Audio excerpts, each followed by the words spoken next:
O céu se fecha, a luz se recorre.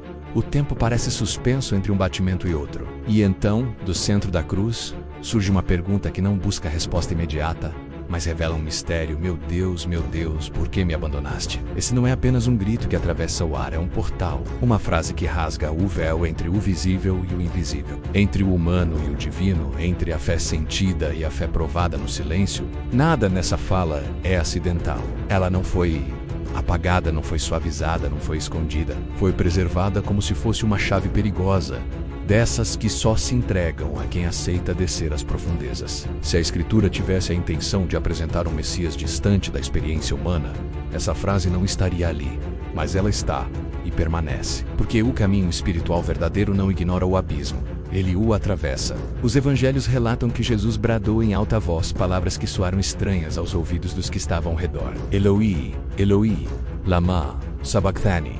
Elá, Elá, lama. Antes da tradução vem o som, antes do sentido vem o eco, como se a própria Escritura nos pedisse para escutar com o coração antes de compreender com a mente. Essa preservação da língua semítica não é um detalhe técnico, é um sinal. O mistério não nasce traduzido, ele nasce vivido. No nível histórico, jamais teremos uma prova no sentido moderno da palavra, mas no nível espiritual, existem marcas de autenticidade que não se fabricam. Essa frase carrega o peso do constrangimento, da aspereza, do escândalo. Um Messias que clama por abandono não atende à expectativa de triunfo imediato. Por isso mesmo, essa fala parece real. Ela não foi criada para convencer, foi preservada porque feriu porque marcou, porque não pôde ser esquecida. Mas o verdadeiro coração desse grito não está apenas na dor que ele expressa, está no texto sagrado que ele convoca. Jesus eles não fala ao acaso. Ele abre os lábios com o primeiro verso do Salmo 22, e no mundo espiritual do judaísmo antigo,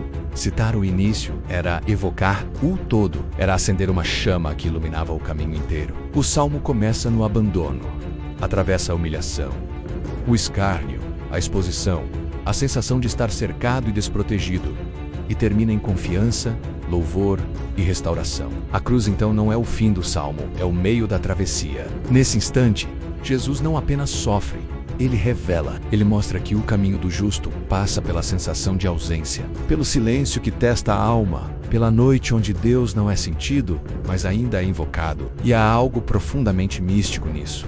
Mesmo no ápice da escuridão, Jesus ainda diz, meu Deus, 2 vezes.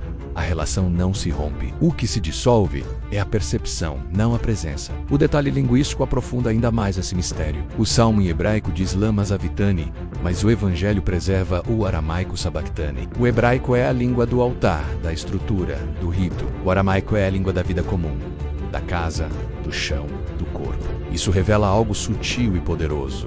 O sagrado não se manifesta apenas no templo, ele se revela na carne ferida, na experiência cotidiana do limite humano. O divino desce até onde a dor é sentida, não apenas pensada. No campo do conhecimento espiritual mais profundo, esse grito é reconhecido como a travessia da noite da alma, o momento em que toda a sensação de Deus se retira, não como castigo, mas como passagem. Muitos místicos descreveram essa experiência como o deserto interior, o ponto em que a fé deixa de se apoiar em consolo e passa a existir como entrega pura. Jesus não perde a fé na cruz, ele a leva ao extremo. Algumas tradições contemplativas afirmam que, nesse instante, Jesus assume a experiência do abandono que pesa sobre toda a humanidade. Ele entra no lugar onde muitos se sentem separados, esquecidos, invisíveis, não porque Deus se afastou, mas porque a consciência humana precisa atravessar esse véu para ser transformada. O abandono não é a última verdade, é a última ilusão antes da revelação. Até mesmo a tradição textual revela o desconforto diante desse grito. Alguns manuscritos antigos tentaram suavizar suas palavras, substituindo abandonaste por termos ligados à zombaria ou desprezo. Essas variações não prevaleceram,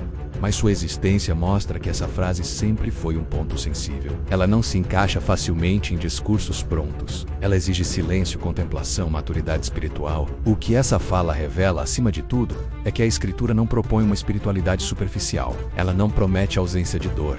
Ela não mascara o escuro. O caminho bíblico passa pela pergunta sem resposta imediata, pelo silêncio que dói, pelo grito que sobe sem eco aparente. E ainda assim, não termina ali. O Salmo 22 termina em louvor. A cruz termina em entrega. O silêncio termina em vida. Se Jesus pronunciou exatamente essas palavras, não podemos afirmar com certeza absoluta no sentido histórico moderno, mas podemos afirmar algo mais profundo. Essa frase carrega uma verdade que só existe quando é vivida. Ela continua ressoando porque toca o ponto mais íntimo da alma humana, o instante em que tudo parece perdido e ainda assim algo escolhe permanecer. Talvez por isso essa pergunta nunca tenha sido respondida diretamente, porque ela não pede explicação, pede travessia, ela não busca argumento, busca transformação. O silêncio não é o fim. A ausência sentida não é abandono real. E o grito, quando atravessado com fidelidade, se transforma em passagem. Se esse conteúdo tocou você, curta o vídeo, inscreva-se no canal Conhecimento Sagrado e compartilhe nos comentários o que essa frase desperta em você. Aqui, o conhecimento não é apenas aprendido, ele é vivido.